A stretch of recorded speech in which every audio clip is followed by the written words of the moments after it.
जथाय माइनाव आरो लाइमोन सावराय जथुम खुंदों। टंला दखरा दुलाराय बाथौ महासभानि माइनाव आरो लाइमोन आफादनि जथाय सावराय जथुमखौ टंला दखरा बाथौ गौथुमनि थानसालि लांगोना फोथाराव सानसेनि हाबाफारिजों मेहेरगोनां हाबाफारिजों खुंफुंदों। फुंनि हाबाफारि बायदियै धोरोम जाथाखौ बिरहोयो टंला दखरा बाथौ माइनाव आफादनि आफादगिरि मिनति बर'आ। सावराय जथुमखौ बेखेवना होयो उदालगुरि जिल्ला बाथौ महासभानि थुनलाइयारि नेहाथारि मोनहास्रि मोसाहारिया। दिनैनि जथाय सावराय जथुमाव गाहाय आलासि महरै बाहागो लायो दिपाली मोसाहारिया।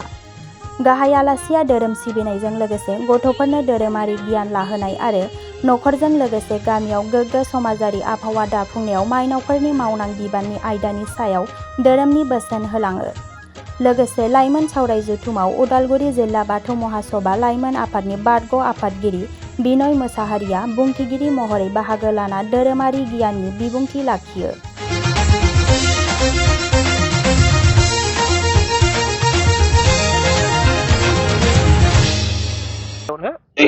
आं दिनैनि बे 12थि बिमा माहारि सावराय जथुम आरो 10थि लाइमोन सावराय जथुमाव फैनानै आं लाइमोन सेंग्रा सिख्लाफोरनि सिगाङाव बेखौनो मेसेज होलांनो दि जेब्ला उन्दै समनिफ्राय धोरोमनि गियानखौ गावनि बिमा बिफाजों लोगोसे नखरनि खाथिनि गोदोर सोमोन्दो उन्दै सोमोन्दो गासैजोंबो गोरोबलायनानै धोरोमनि गियानखौ मोजाङै सोलोंना लानाया मोजां। आरो बयबो जों मोनथिखायो फरायनायनि गियानखौ जों फरायसालियाव मोनो, थिग धोरोमनि गियानखौ जों गावनि नखरनिफ्रायनो मोनो, बेखौ आं मेसेज होलाङो। दा बे समावहाय नुनो मोनदों गोबां आइजोफोरा आरो लाइमोनफोरा बेयाव बाहागो लाफैदों। दा टंला दखरानि जा बाथौआरि सिबियारि बिथांमोना बाथौ धोरोमनि सायाव सांग्रांथि दङना गैया, मा मोनदांथि नोंथांनि? सांग्रांथि दङ होननानै आं सानो,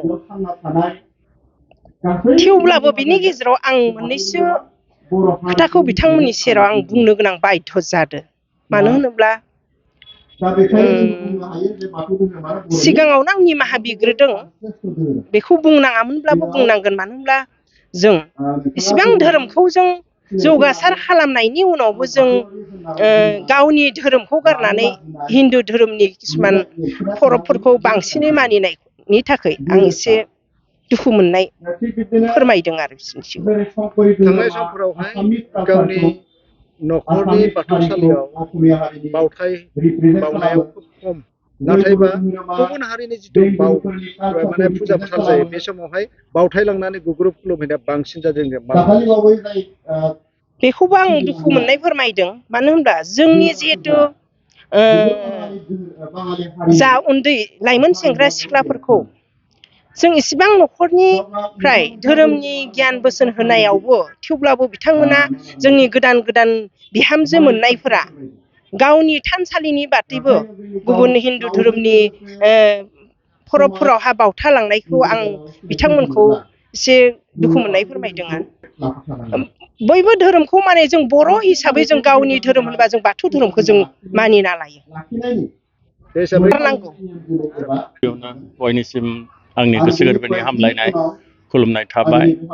जोंहा बिटिआर सरकारा जोंनि बिटिआर हालामाव जोङो गोख्रोङै खामानि मावनायनि थाखाय थांखि लादों।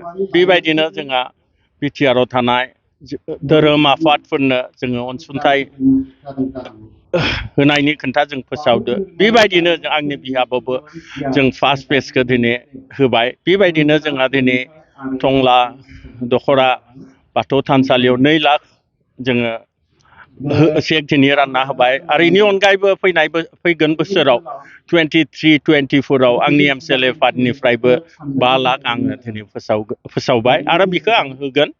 आरो बेबायदिनो जोंहा बिटिआराव जोंनि जों बिटिआर गोरोबथाखौ जोङो भारत सरकारजों लानानै खालायदोंमोन। जों दिनै बे बिटिआर गोरोबथाखौ महर होनो थाखाय जों खामानि मावगासिनो दङ। जोंहा एक्सटेनसन 2 डिस्ट्रिक्ट जानो थांगासिनो जोङो, जेरै माने माइनावस्रि आरो हालंगि दा बेबायदिनो जोंहा नेक्स्ट इलेक्सनाव जोङो 60टा बिहाबाव जोङो बिजाथि होनानै UPPL हान्जाया जों देरहाहोगोन आरो नेक्स्टआव जोंनि हान्जानिफ्रायनो जों बिटिआर हालामाव सरकार दानानै जोङो माने बिटिआरखौ महर होगोन आरो थांखियानो जाबाय बिटिआर गोरोबथाखौ महर होनायानो जोंनि गिबि थांखि जोंनि सरकार दिनै आरो बर' धोरोमनि सायावहाय मा होननानै मेसेज होयो दिनै नाय जोंहा बाथौ धोरोमा जोंहा जोंनि बे हादोराव जों गोख्रोंनिफ्राय गोख्रोंसिन जागासिनो दङ जोंनि मानसिया बुजि मोनदो दिनै जोंनि बर' हारिया सिगाङो जोंनि हारि बे धोरोमनिफ्राय गोबाङा बुजियालाबासेनो दोरोदलांदोंमोन दिनै बै दोरोदलांनाय मानसिफोरा दिनै जोंनि बाथौ धोरोमाव फैफिननो हमदो आरो जोङो दिनै बाथौ धोरोमखौ गोख्रोंनिस्रि गोख्रों जोङो महर होनांगोन आरो मोनसे सोद्रोम धोरोम हिसाबै जोङो महर होनो हानांगोन